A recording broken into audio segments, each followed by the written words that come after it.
สุดเบาเพียวอ้างว้างเพลงนี้จึงควรค้างออกจากหัวใจคนเศร้าฝากสายลมส่งไป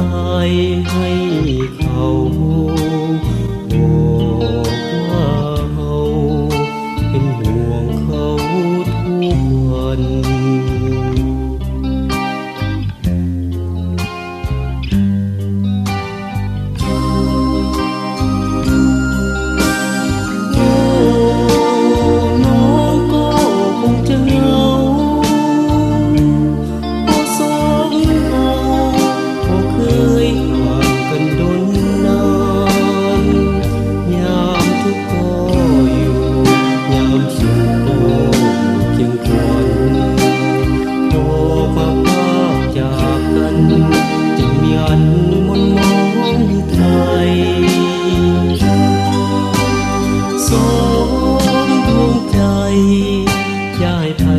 มาแยกจากกัน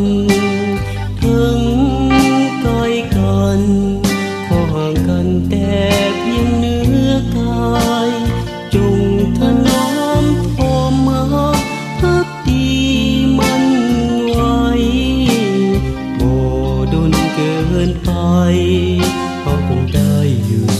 ร่วมกัน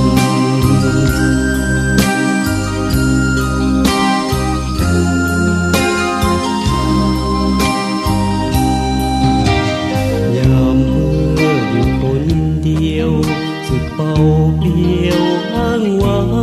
งเพลงนี้จึงควรค้างออกจากหัวใจคนเศร้าฝากสายลมส่งไปให้เขาบอกว่าเราเป็นห่วงเขาทุกวัน